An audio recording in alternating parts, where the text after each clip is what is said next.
우리는 지금 솔로몬 이후의 역사를 함께 살펴보고 있는데요. 솔로몬이 40년을 통치한 이후에 이스라엘은 남과 북으로 두 나라로 나누어집니다. 그런데 북이스라엘은 초대 왕이었던 여로보암의 우상 숭배로 말미암아 우리가 지난주에 살펴본 것처럼 심판이 선고가 됩니다. 자녀에게 심판이 선고가 되고 가문에게도 심판이 선고가 되고 나라에게 심판이 선고가 되는 것을 우리가 지난주에 살펴보았습니다. 그리고 우리는 오늘 남유다의 이제 역사를 시작하는 역사를 살펴보는데요. 이 남유다의 역사도 역시 우상 숭배로 시작을 합니다. 그러나 남유다의 역사는 오늘 본문을 통해서 우리가 살펴보는 이 역사는 북왕국과 다른 방향으로 가고 있다 하는 것이 우리가 남유다를 살펴볼 때 이해해야 되는 중요한 포인트가 됩니다. 두 왕국이 모두 우상 숭배로 시작을 하지만 남유다는 북왕국과 다른 방향으로 흘러가고 있다 하는 것이 오늘 본문의 결론입니다. 그래서 우리는 오늘 본문에 등장하는 세 명의 유다 왕을 통해서 남유다의 역사가 어떻게 북왕국과 다른 방향으로 흘러가고 있는지를 함께 살펴보고자 합니다. 우리가 오늘 살펴보는 첫 번째 유다 왕은 솔로몬의 아들 르호보암인데요. 주보의 첫째 옆에다가 르호보암이라고 적어보겠습니다. 우리는 지난 12장에서 솔로몬의 아들 르호보암의 어리석은 결정 때문에 나라가 두 나라로 분열되는 것을 살펴보았는데 오늘 본문을 통해서는 이 솔로몬의 아들 르호보암의 통치에 대해서 함께 생각을 해보겠습니다. 오늘 본문을 시작하는 21절을 다시 한번 같이 읽어볼게요. 시작. 솔로몬의 아들 르호보암은 유다 왕이 되었으니 르호보암이 왕위에 오를 때에 나이가 41세라. 여호와께서 자기 이름을 두시려고 이스라엘 모든 지파 가운데에서 택하신 성읍 예루살렘에서 17년 동안 다스리니라. 그의 어머니의 이름은 나아마요 암몬 사람이더라. 르호보암이 왕이 오를 때 나이가 41살이었고 유다를 17년 동안 통치합니다. 그런데 르호보암의 모친은 솔로몬의 이방 여인 중에 하나인 암몬 여인인데요. 르호보암의 모친이 암몬 여인이라는 사실이 이 마지막에도 등장을 합니다. 여러분 31절로 한번 가보겠습니다. 르호보암이 그의 조상들과 함께 자니 그의 조상들과 함께 다윗성에 장사되니라. 그의 어머니의 이름은 뭐라고 되어 있습니까? 나아마요. 어디 사람입니까? 암몬 사람이더라. 그래서 르호보암의 이야기는 이방 어머니의 이야기로 시작을 해서 이방 어머니의 이야기로 마치는 것이 르호보암의 이야기입니다. 이것은 이방 어머니가 르호보암의 통치 기간 내내 죽을 때까지 깊은 영향을 주었다. 이런 의미를 가지고 있습니다. 그래서 유다는 왕뿐만 아니라 백성들도 처음부터 우상 숭배에 빠집니다. 자, 이제 다시 돌아와서요. 22절부터 보겠습니다. 22절. 자, 주어가 누구로 되어 있습니까? 유다가 여호와 보시기에 악을 행하되 이렇게 되어 있는데요. 우리가 앞에서 살펴본 이스라엘은 보통 왕이 여호와 보시기에 악을 행하고 백성들이 따랐다 이렇게 되어 있는데 유다는 처음부터 유다가 여호와 보시기에 악을 행했다 이렇게 기록을 하고 있습니다. 자, 어떤 왕입니까? 어떤 악일까요? 그의 조상들이 행한 모든 일보다 되어 있는데요. 모든 악보다 뛰어나게 하여 이렇게 되어 있습니다. 그 범한 죄로 여호와를 노엽게 하였다 이렇게 되어 있습니다. 자, 구체적으로 나오는데요. 이는 그들도 산 위에와 모든 푸른 나무 아래에 무엇을 짓습니까? 산당을 지었죠. 북이스라엘이 정죄받았던 산당이 르호보암의 통치 아래에서 계속 늘어만 갔습니다. 그 다음 보니까요. 우상이라고 되어 있는데요. 이 우상은 돌기둥으로 만든 우상을 의미합니다. 어떤 경우에는 돌기둥을 신의 모양으로 만들어서 섬겼고요. 또 어떤 경우에는 돌기둥을 만들어서 신의 이름을 거기 새겨서 그 앞에 절을 하며 숭배를 했던 것입니다. 자, 그 다음은 아세라상이 나오는데요. 이 아세라상은 목상입니다. 나무로 만든 상인데요. 바알의 배우자 아세라상을 만들어서 또 섬겼던 것입니다.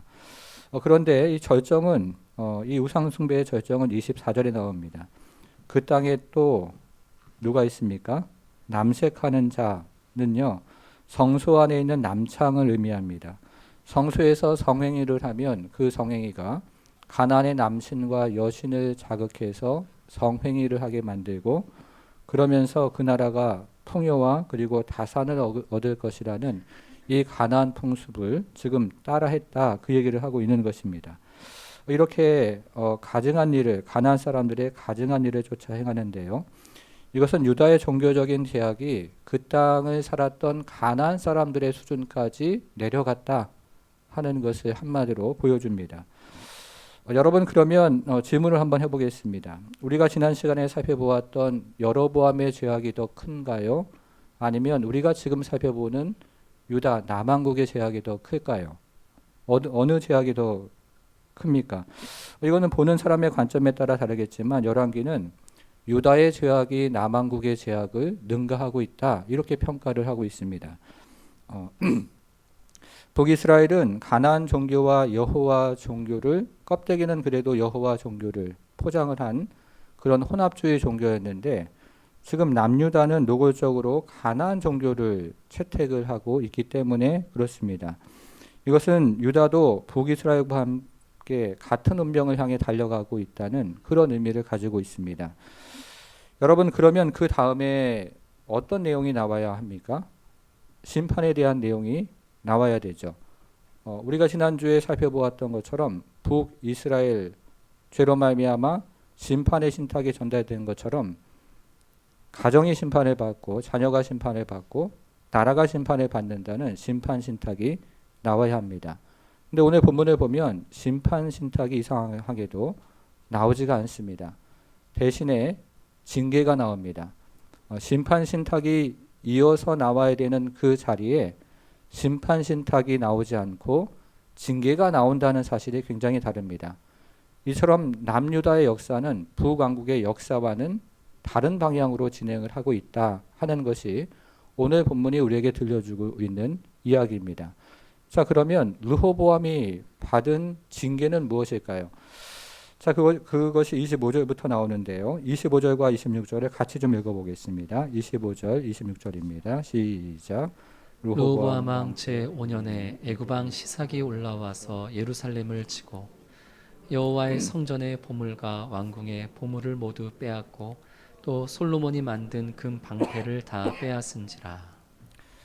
이건 징계인데요. 당시 상황을 알려주는 애굽의 비문을 보면 애굽 왕 시삭이 이스라엘과 유다를 올라와서 150여 개의 성읍을 점령했다. 이런 비문이 애굽에 지금도 남아 있습니다. 특별히 애굽 왕 시삭은 솔로몬이 그토록 애지중지하며 만들었던 성전에 있는 보물, 왕궁에 있는 보물, 그리고 성전에 있었던 금 방패를 모두 약탈해 갑니다.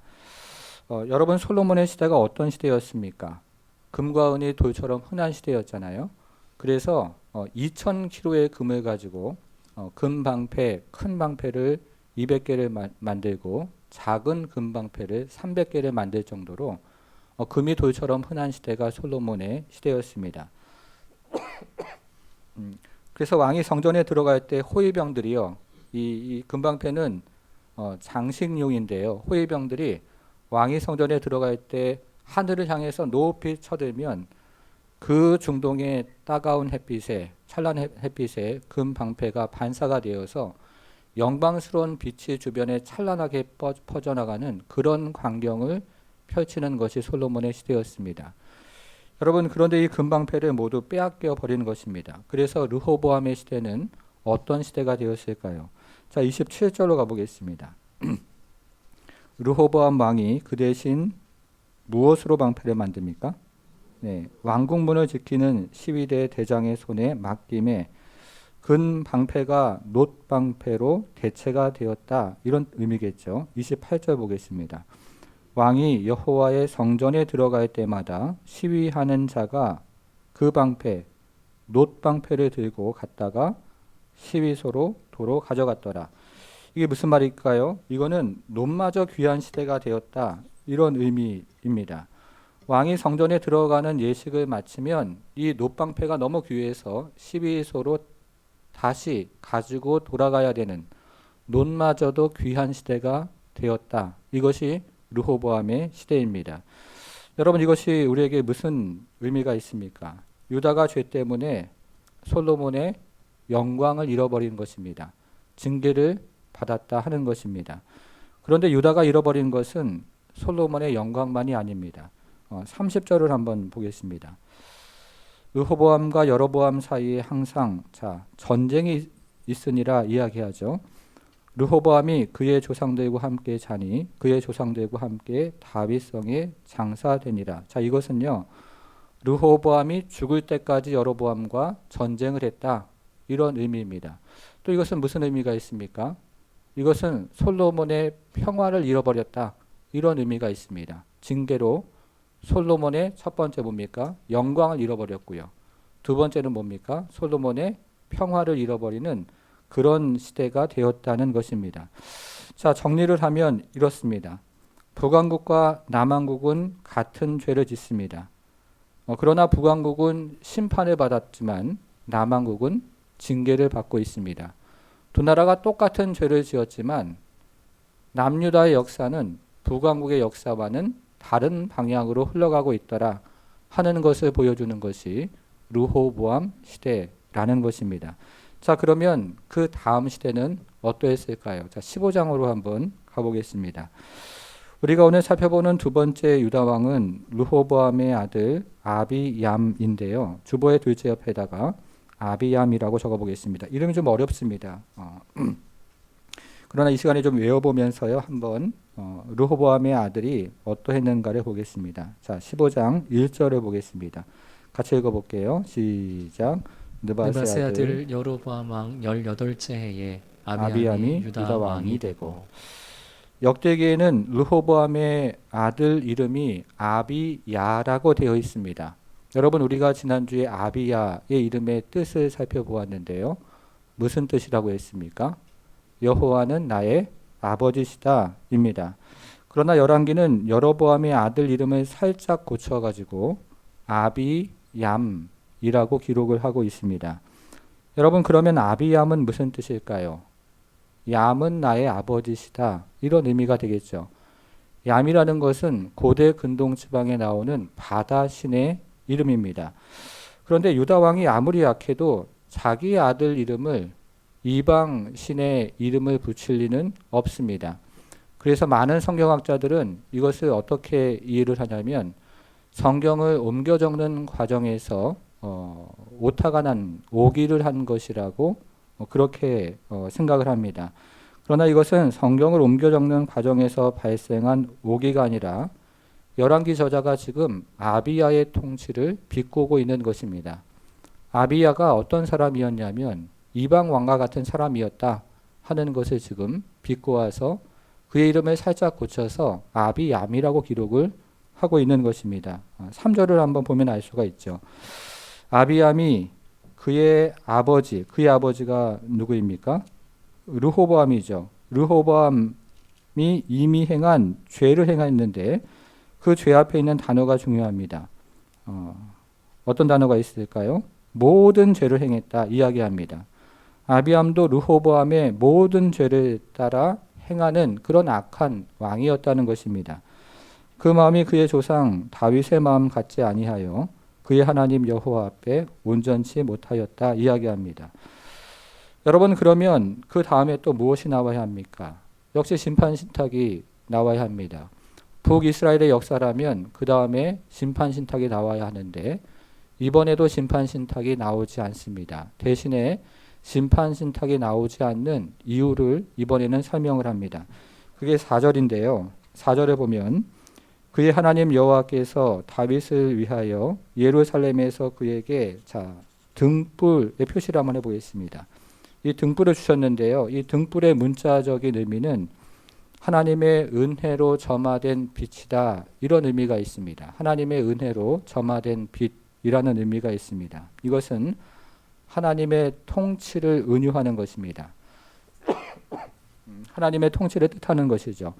그래서 그의 아들을 세워 뒤를 잇게 하셨다라고 성경은 이야기합니다. 하나님이 다윗을 보시고 다윗 왕조를 이어가시게 하셨다, 이런 의미가 되겠죠. 비록 아비암이 악한 왕이었지만 하나님이 다윗을 보시고 이 다윗 왕조를 지켜주신 것입니다. 그래서 남왕국의 역사는 계속해서 북왕국의 역사와는 다른 방향으로 흘러가고 있다는 것을 이 아비암 시대에도 보여주고 있습니다. 여러분, 그런데 이 남왕국의 역사가 북왕국의 역사와 다른 것을 분명하게 보여주는 것이 이 아비암의 운명입니다. 우리가 지난주에 여로보암의 아들 살펴보았는데요. 다시 한번 확인해 보겠습니다. 이름이 무엇이었습니까? 아비야. 뜻이 무엇입니까? 여호와는 나의 아버지시다. 자, 근데 이 아들은 어떤 아들이었습니까? 여호와를 향하여 선한 뜻을 품었던 아들이었습니다. 기억하시죠? 자, 그런데 이 아들이 어떻게 죽었습니까? 여로보암의 죄 때문에 단명하는 인생이었습니다. 그랬죠? 자, 이제 북왕국을 한번 보겠습니다. 자, 르호보암의 아들의 이름은 무엇입니까?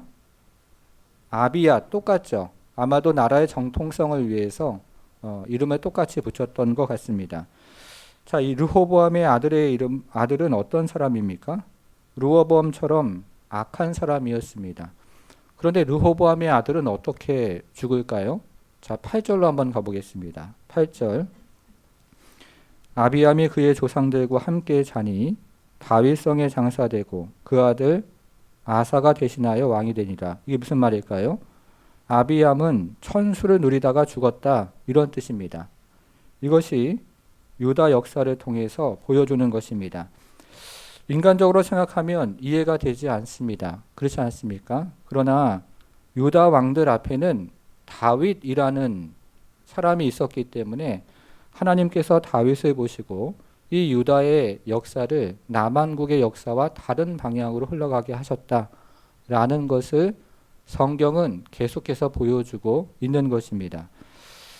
자, 오늘 세 번째 왕인데요. 오늘 세 번째 왕까지를 살펴보겠습니다. 오늘 살펴보는 세 번째 왕은 유다 왕 아사인데요. 셋째 옆에다가 아사라고 적어보겠습니다.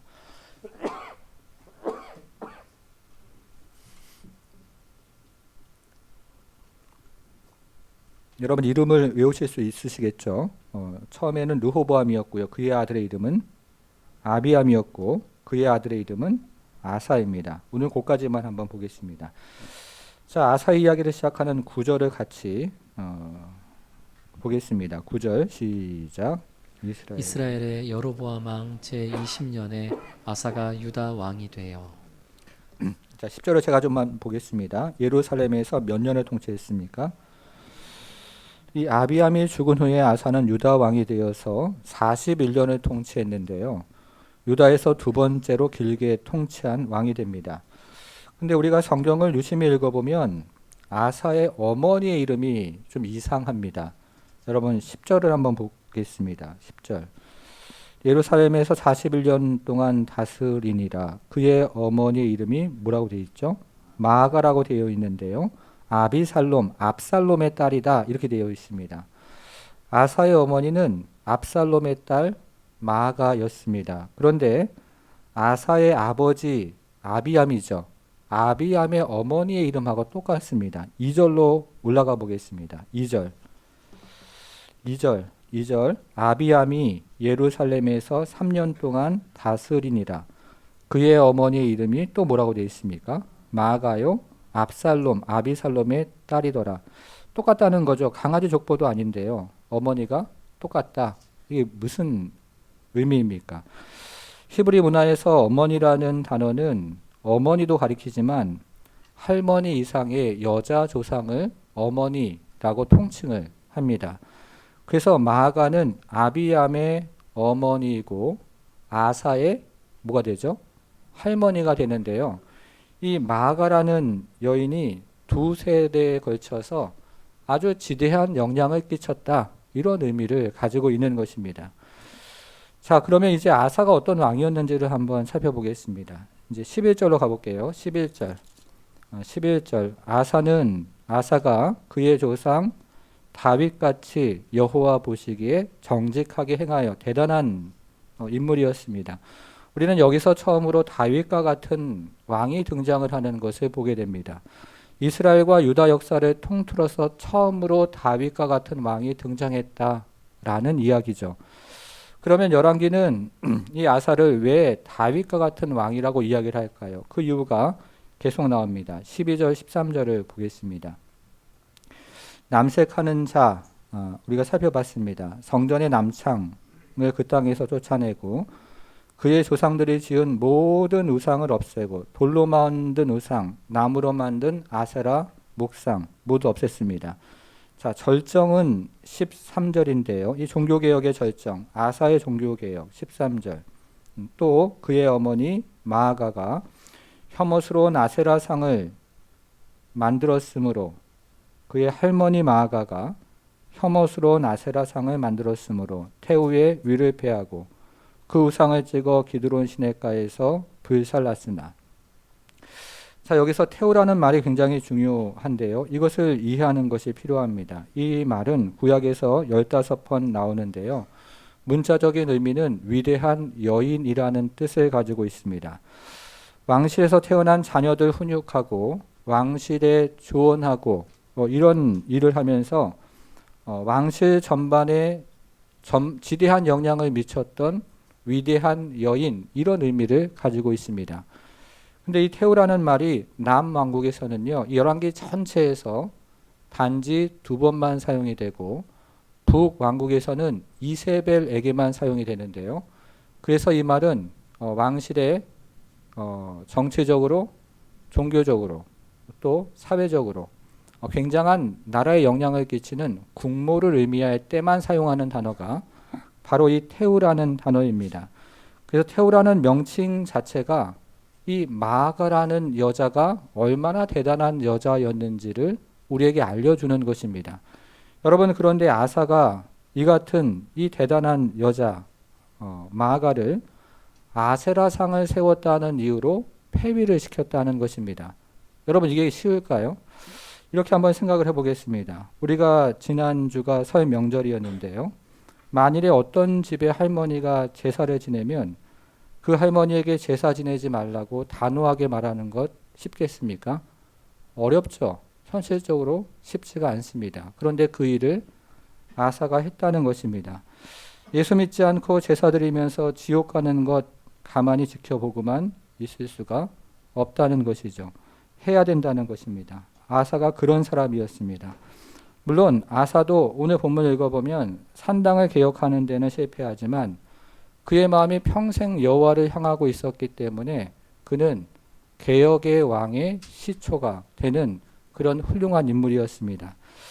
자, 오늘 본문에 아사에 대한 두 번째 이야기가 나오는데요. 이 아사의 통치에 대한 이야기가 많은 통치 중에서 한 가지 사건이 이렇게 골라서 나옵니다.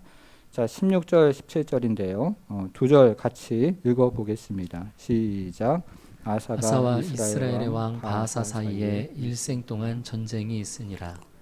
이스라엘의 왕 바하사가 유다를 치러 올라와서 라마를 건축하여 사람을 유다 왕 아사와 왕래하지 못하게 하려 한지라. 자, 우리는 여기에 등장하는 이스라엘 왕 바하사를 아직 살펴보지 않았지만 이스라엘 왕 바하사는 아사의 군사력이 굉장히 취약하다는 사실을 알고 있습니다. 그래서 유다 영토인 베냐민 땅으로 들어와서 라마라는 성읍을 차지하고 그 성읍을 자신의 마음대로 요새화 시켰습니다. 그런데 이 라마라는 성읍의 위치가 굉장히 중요한데요. 예루살렘에서 불과 8km밖에 떨어지지 않는 가까운 위치에 있었습니다. 예루살렘은 유다의 수도잖아요. 그렇죠? 그리고 이 라마라는 지역은 유다의 서쪽을 점령할 수 있는 그런 기점이 되는 굉장한 지정학적인 요충지에 있는 그런 성읍이었습니다. 그러니까 이스라엘이 라마를 점령한 것은요, 당시 유다에게는 이 굉장한 위협적인 사건이 되는 것입니다. 그래서 아사는 예루살렘 성전에 있는 금과 은 보물을 그 북쪽에 있는 바로 옆에 있는 아람 왕 벤하닷에게 건네주면서 도움을 요청합니다. 그러자 벤하닷은 이 성전에 있는 금과 음을 받고 군대를 보내서 북이스라엘과 원래 조약을 맺고 있었는데 그 조약을 깨고 북이스라엘을 쳐들어갑니다. 그게 20절에 나와 있습니다. 20절. 베나닷이 아사 왕의 말을 듣고 그의 군대 지휘관들을 보내 이스라엘 성읍들을 치되 이온과 단과 아벨벳 마아가, 이 어디냐면요, 이스라엘 북쪽을 쳤다는 뜻입니다. 그 다음에 기네렛이 나오는데요, 이건 갈릴리 서쪽을 쳤다는 뜻입니다. 그 다음에 납달리가 나오는데요, 이건 갈릴리 북서쪽을 쳤다는 뜻입니다. 그러니까 북이스라엘의 전역을 친 거예요. 아람이요. 그 은과 금을 받고 그랬다는 것입니다.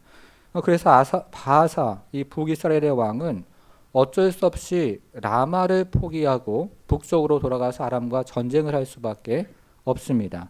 그러니까 아사가 결과적으로는요, 능수능란한 외교전을 펼쳐서 나라를 지켰다, 그런 이야기입니다. 여러분, 그런데 이야기를 한번 생각해 보겠습니다. 이 이야기는 긍정적인 이야기입니까? 부정적인 이야기입니까? 세상적인 관점에서 보면 굉장히 긍정적인 이야기죠. 왕이 나라를 지키기 위해서 능수능란한 외교전을 펼쳐서 결국 나라를 지켰으니까 세상적인 관점에서는 굉장히 긍정적인 이야기입니다. 그러나 성경의 관점에서는 굉장히 부정적인 이야기입니다. 왜 그러냐면요, 이 아사가 여호와를 의지하기 위해서 이방을 신뢰한 이야기가 되기 때문에 그렇습니다. 19절을 한번 볼게요. 19절. 나와 당신 사이에 약조가 있고 내 아버지와 당신의 아버지 사이에도 있었느니라. 내가 당신에게, 자, 은금, 이 은금이 어디 은금이었어요? 예루살렘 성전의 은금을, 자, 예물로 보냈다고 되어 있죠. 그 옆에다가 뇌물이라고 한번 적어보겠습니다. 뇌물. 여기서 예물이라는 말은 소아드라는 히브리 말을 번역한 것인데요. 우리말 성경은 예물이라고 점잖게 번역을 했지만 구약에서 소아드는 언제나 가증스러운 뇌물을 의미하는 단어입니다. 특별히 열왕기에서 이 소아드는 누구를 의지하는가를 보여주는 단어가 되는데요. 지금 아사가 여호와 하나님을 의지하지 않고 이방 나라를 의지하고 있다는 것을 보여주는 단어가 여기 나와 있는 이 소하드라는 단어입니다. 여러분, 특별히 우리가 열왕기를 읽으면서 기억해야 되는 것이 있는데요. 이 열왕기에는 성전 보물과 왕궁 보물을 어떤 식으로든지 내어주는 것은 부정적이다, 이것을 기억하셔야 합니다. 그런 사례가 열왕기에 모두 7번이 나오는데요. 4번은 이스라엘 왕이 스스로 이방 왕에게 내어주고, 2번은 이방 왕이 약탈해 가고, 1번은 이스라엘 왕이 약탈해 가는데 언제나 그때 유다 왕은 부정적인 평가를 받습니다. 징계를 당한다, 그런 의미를 가지고 있습니다. 여러분, 그러면 이 이야기를 왜 여기에다가 기록을 해놨을까요? 이것은 아사가 온전한 왕은 아니었다 하는 것을 보여주기 위해서 여기에다가 기록을 한 것입니다. 우리는 위에서 아사가 다윗과 같은 왕이라는 사실을 살펴보았는데, 그러나 그도 온전한 왕은 아니었습니다. 다른 왕을 기다려야 합니다. 이런 의미가 여기 있다는 것입니다. 자, 이제 우리가 지난주에 살펴보았던 이스라엘 역사와 오늘 살펴보는 유다 역사를 함께 비교를 하면서 두 장의 메시지가 어떤 메시지가 있는지를 우리가 함께 잠시 생각해 보는 것으로 결론을 맺겠습니다. 우리는 지난주에 이스라엘 역사를 살펴보았는데요. 이스라엘 역사에 등장하는 모든 왕들이 누구의 길을 따랐습니까? 여로보암의 길을 따랐죠. 한 왕도 예외 없이 이스라엘에 등장하는 모든 왕들은 여로보암의 길을 따랐습니다. 그런데 이것이 이스라엘 역사를 이해하는 굉장히 중요한 신학적인 핵심인데요. 이스라엘의 역사는 죄가 계속해서 반복이 되는, 예외 없이 반복이 되는 역사가 바로 이스라엘의 역사였다 하는 것입니다. 하나님을 등지고 우상을 향하는 역사가 계속되는 것이 예외 없이 말이죠. 그것이 이스라엘의 역사였습니다. 여러분, 이것을 우리가 성경 전체로 펼쳐서 생각을 해보겠습니다. 우리가 창세기를 유심히 읽어보면 에덴에서 시작된 죄악이 창세기에 계속 등장하는 것 기억하십니까? 에덴에서 시작된 죄가 처음에 가인에게로 이어지고 람에게로 또 이어지고 또 노아의 시대로 반복이 되고 또 바벨에서 반복이 됩니다. 심지어는 아브라함으로부터 시작하는 족장 시대에도 이 죄악이 계속 반복이 되는데요. 아브라함이 거짓말을 하고 그의 아들 이삭도 거짓말을 하고 그의 아들 야곱도 거짓말을 하는데 성경을 자세히 읽어보면 이 거짓말을 하는 횟수가 점점 늘어나는 것을 보게 됩니다. 그리고 이것이 이제 창세기를 넘어가서 모세오경으로 흘러가고 모세오경으로 또 넘어가서 성경 계속해서 번져나가면서 열왕기의 시대에도 이 죄악이 계속해서 반복이 됩니다. 여러분, 그래서 우리가 이 열왕기를 읽어보면 이스라엘의 죄악이 전혀 새롭지가 않습니다. 이스라엘이 광야에서 금송아지 우상을 섬겼던 것이 다시 여로보암 시대에 또 가나안의 어떤 풍미가 가미가 되어서 또 반복되는 그 죄악의 역사가 등장하는 것을 보게 됩니다. 그러니까 창세기에 시작된 그 죄가 계속해서 반복이 되고 또 반복이 되어서 열왕기에도 반복이 되고 이스라엘이 망할 때까지 계속 반복이 되어서 그것이 하나의 패턴이 되는 것이 구약의 이야기라는 것입니다. 자, 그러면 유다는 다를까요? 유다는 달랐을까요? 아닙니다. 유다도 마찬가지였습니다. 유다도 계속해서 죄악이 반복이 됩니다. 그것을 오늘 본문에서 보여주는 것이 똑같은 나라였다 하는 것을 보여주는 것이 있는데요. 그것이 바로 전쟁에 관한 이야기입니다. 한번 보겠습니다. 자, 14장 30절을 한번 볼게요. 14장 30절.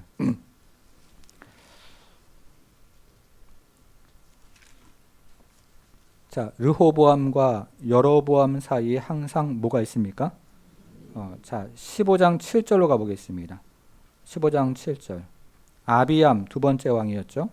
아비암과 여로보암 사이에 사는 날 동안, 항상이라는 말이죠. 사는 날 동안 뭐가 있습니까? 전쟁이 있습니다. 자, 15장 16절로 가보겠습니다. 15장 16절. 아사 세 번째 왕인데요. 아사와 이스라엘 왕 바사 사이에 일생 동안, 항상이라는 말이죠. 전쟁이 있으니라. 우리가 12장을 나중에 집에 가서 한번 읽어보시면 하나님께서 스마야 선지자를 통해서 르호보암에게 하신 말씀이 있는데요. 한 형제 나라와 전쟁하지 말라 이렇게 말씀하신 적이 있는데 르호보암이 그것을 어기고 북왕국과 계속해서 나라가 갈라진 이후로 계속 전쟁이 있었던 것입니다. 여러분, 그런데 특별히 성경에 나오는 이 전쟁은 언제나 죄악이 쌓여서 죄의 결과로 발생하는 것이기 때문에 여기 나오는 이 전쟁이 우리에게 들려주고자 하는 것은 남왕국과 북왕국의 역사가 다를 바 없이 똑같은 죄악의 역사였다 하는 것을 우리에게 보여주고 있는 것입니다. 여러분, 그런데 제가 서론에서 말씀드린 것처럼 남왕국의 역사는 북왕국의 역사와 다른 방향으로 흘러가고 있습니다. 똑같은 죄악의 역사였지만 다른 방향으로 흘러가고 있다는 거예요. 북왕국은 모든 왕들이 여로보암의 길을 따라가고 있지만 남왕국은 불규칙적으로 선한 왕들이 팝콘처럼 팍팍 등장을 하는 게 다릅니다. 여러분, 우리가 오늘 살펴본 첫 번째 왕이 르호보암인데요. 르호보암은 악한 왕입니까? 선한 왕입니까? 악한 왕이죠. 두 번째 왕 아비암은 선한 왕입니까? 악한 왕입니까? 악한 왕이죠. 자, 그러면 북왕국의 역사로 이야기하면 그 다음 왕은 어떤 왕이 등장을 해야 됩니까? 악한 왕이 등장해야 되잖아요. 그런데 아사는 우리가 살펴본 것처럼 선한 왕이었습니다. 자, 11절을 볼게요. 11절. 15장 11절. 자, 거기 표시를 한번 해보세요. 아사가 그의 조상 다윗같이 여호와 보시기에 정직하게 행하여, 거기 한번 밑줄을 한번 그어보겠습니다. 자, 이게 지금 무슨 말을 하는 겁니까? 북왕국에서 보여주는 그 죄의 패턴이 깨졌다. 북왕국과는 다른 패턴이 등장한다. 그거를 보여주는 굉장히 중요한 구절이 우리가 지금 표시한 11절이라는 것입니다. 여러분, 그런데 아사의 개혁에는 이상한 점이 있습니다. 유다 왕들의 개혁에는 일관된 패턴이 있는데요. 유다 왕들의 개혁에는 언제나 동기 촉발, 있습니다. 예를 들어서요. 요아스의 개혁에는 여호야다 선지자가 동기 촉발을 하고, 요시야의 개혁에는 아달랴 선지자가 이렇게 동기를 부여를 합니다. 그런 동기 촉발이 언제나 있습니다. 그러나 아사의 이 개혁에는 동기 촉발이 전혀 없습니다. 어떤 이유로 아사가 개혁을 했는지가 성경 본문에 등장하지 않는다는 뜻입니다. 이런 경우를 성경학자들이 뭐라고 얘기하냐면 신적 수동형 기록법 이렇게 이야기를 하는데요. 이게 무슨 말이냐면 하나님께서 동기를 직접 하나님이 동기 촉발을 하신다, 이런 의미를 가지고 있습니다. 다시 말씀해 드리면 하나님께서 개혁을 시작하시고 주도하시고 하나님께서 개혁을 이끌어 가신다, 이런 의미를 가지고 있습니다. 여호와께서 이 캄캄한 역사 가운데 찾아오셔서 이 불순종한 단단한 마음을 부드러운 마음으로 바꿔주시고 순종할 수 있도록 여호와 하나님께서 직접 일하신다, 그런 의미를 가지고 있다는 것입니다. 이것이 유다의 역사가 보여주는 특별함입니다. 남한국에는 북한국에는 그런 역사가 없거든요. 그런데 유다에는 그런 역사가 종종 등장한다는 것입니다. 여러분, 그런 관점에서 11절을 다시 한번 볼게요. 11절.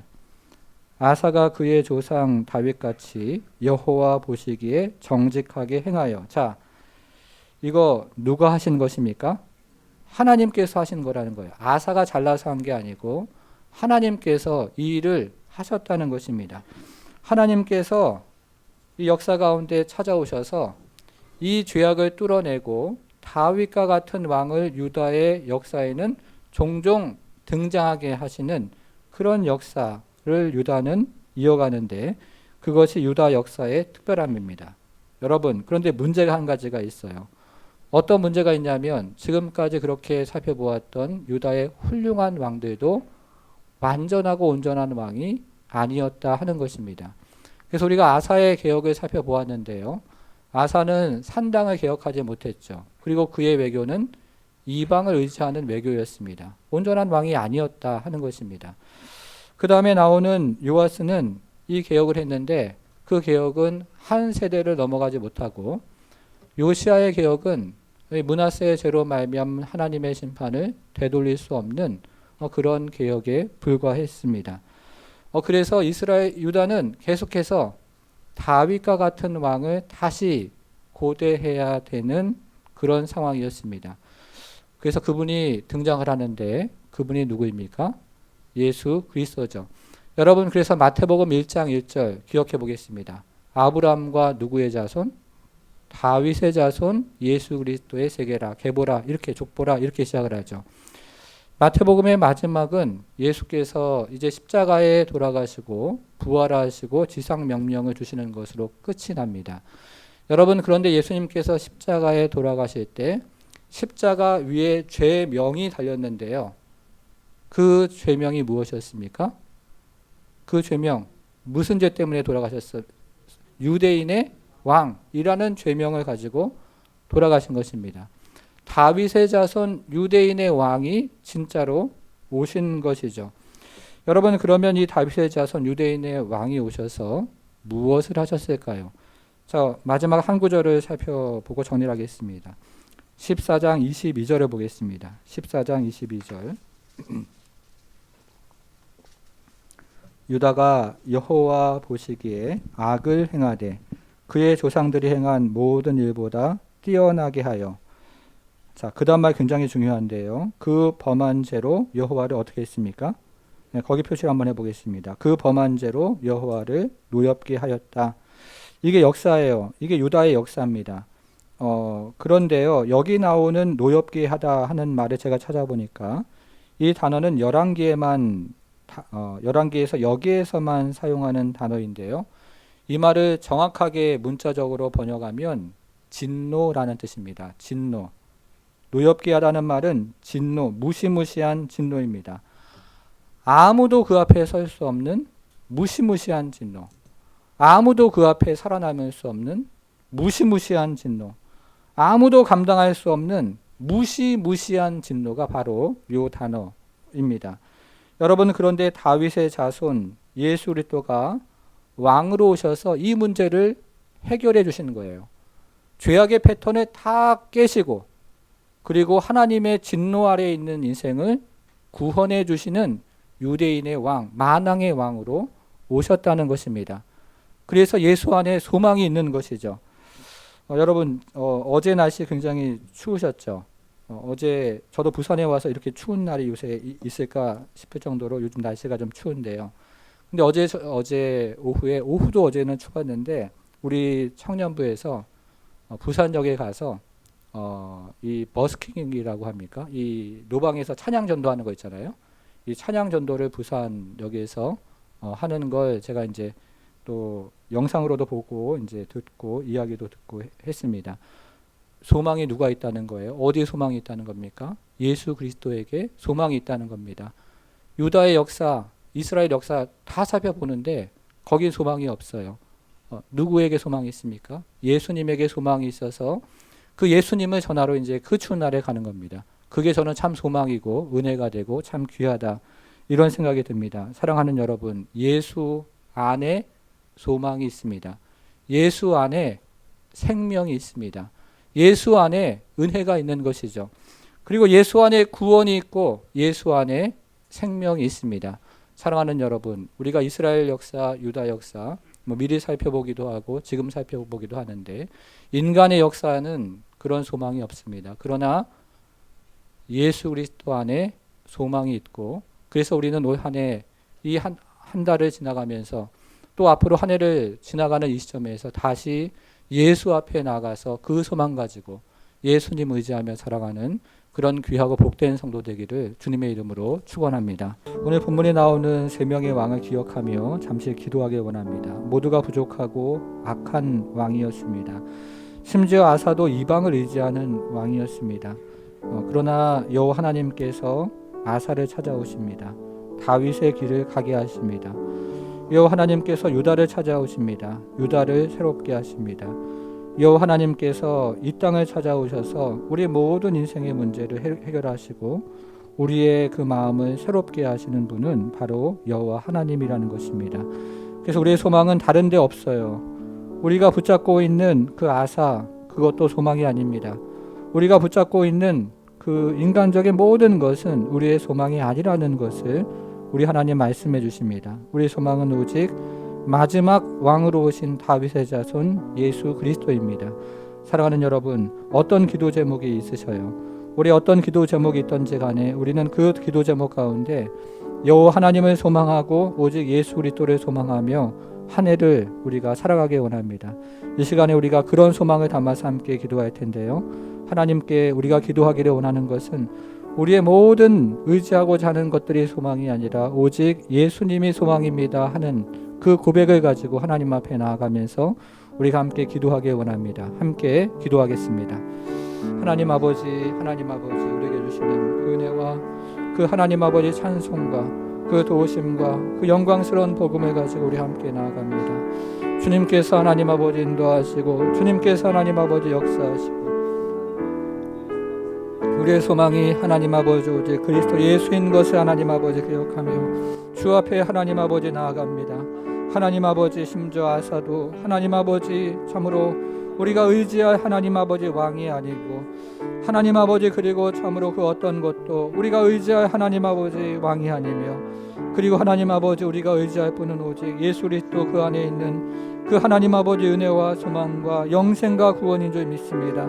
이 한 시간에 하나님 아버지 그런 하나님 아버지 소망으로 오신 우리 주 예수 그리스도를 우리 하나님 아버지 참으로 의지하고 소망하며 주 앞에 나가는 하나님 아버지 우리 모두가 될 수 있도록 주여 도와주시고 우리가 죄악을 끊어내고 하나님 예수 그리스도를 의지하며 주 앞에 나갈 때 우리 사랑하는 성도들 은혜 위에 은혜를 더하셔서 하나님 아버지 한 해 참으로 머릿속에 있는 모든 하나님 아버지 것들을 인간적인 모든 것들을 하나님 아버지 의지하지 아니하고 오직 그리스도 예수 안에 하나님 아버지 또 길을 가지고 나아갈 때 우리 하나님의 길과 역사와 능력을 가지고 나아가 하나님 아버지 주님만 소망하며 기대하며 주 앞에 나가는 역사와 은혜가 있도록 하나님 도와주시기를 기도하오니 올 한 해가 예수 그리스도 안에서 소망하며 예수 그리스도 안에서 하나님 아버지 의지하며 그 안에서 하나님 아버지 참으로 주님의 도우심과 인도하심을 구하며 주 앞에 나가는 하나님 우리 모두가 될 수 있도록 도와주시기를 기도하오니 우리 하나님 역사하여 주시고 우리 하나님 인도하셔서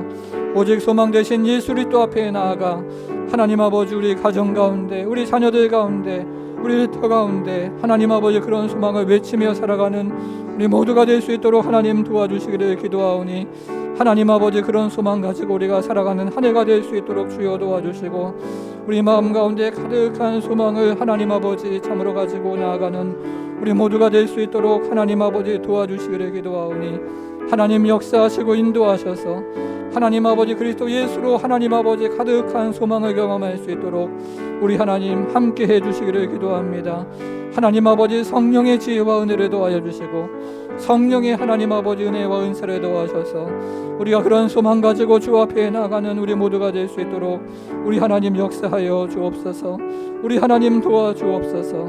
하나님 아버지 참으로 하나님 아버지 우리 소망 되신 예수 그리스도가 우리 왕이 되어 주시고 주인 되어 주셔서 하나님 아버지 통치하시고 다스리시는 그 은혜를 경험하며 주 앞에 나갈 수 있도록 우리 하나님 함께 해 주옵소서. 하나님 아버지 한 해를 시작하면서 혹 마음 가운데 소망을 잃어버린 성도가 있습니까? 하나님 그 소망을 잃어버린 이유가 혹 열방의 왕 그리고 우리가 참으로 눈에 보이는 그 아사와 같은 그런 인간의 왕을 의지해서 소망을 잃어버린 것은 아닙니까? 하나님 아버지 우리가 다시 한번 주 앞에 오늘 하나님께서 우리에게 들려주시는 말씀을 들으면서 우리의 소망은 오직 예수 그리스도임을 고백하고 주 앞에 한 해를 그렇게 또 의지하며 나가기를 원하오니 하나님 아버지 우리의 소망 되신 예수 그리스도께서 우리를 찾아오셔서 우리의 마음 가운데 영혼 가운데 소망으로 가득한 한 해가 될 수 있도록 우리 하나님 함께해 주옵소서. 하나님 우리 가정 가운데 소망을 잃어버린 가정이 있습니까? 긍휼히 여겨주시고 불쌍히 여겨주셔서 오직 예수 그리스도로 하나님 아버지 소망된 가정이 될 수 있도록 우리 하나님 도와주옵소서. 우리 자녀들 가운데 소망을 잃어버린 자녀가 있습니까? 인간적인 모든 것들, 의지하는 것들 다 끊어내고 오직 예수 그리스도를 주인 삼고 왕으로 삼을 때 다시 한번 소망이 하나님 아버지 생겨나는 그런 인생들이 될 수 있도록 우리 하나님 함께해 주옵소서. 하나님 이 자리에 하나님 앉아있지만 소망 없이 앉아있는 성도는 혹 없습니까? 주님 불쌍히 여겨주시고 긍휼히 여겨주셔서 인간적인 것 다 끊어내고 죄악 끊어내고 그리고 하나님 아버지 의지하는 것 다 하나님 뒤로 하고 오직 예수 그리스도 의지하며 주 앞에 나아가는 한 해가 될 수 있도록 우리 하나님 함께해 주옵소서. 그래서 믿음과 사랑과 소망이 가득한 한 해가 되게 하시되 올 한 해 끊이지 아니하는 하늘의 소망을 경험하며 주 앞에 살아가는 모든 성도들 될 수 있도록 우리 하나님 축복해 주옵소서. 이제는 우리 주 예수 그리스도의 은혜와 하나님의 크신 사랑과 성령의 감화 감동 충만케 하심이 다윗의 자손이요 유대인의 왕 만왕의 왕으로 오신 예수께 소망이 있음을 믿고 날마다 예수를 의지하길 간절히 소원하는 모든 성도들 머리 위에 이제부터 영원토록 함께 하실지어다.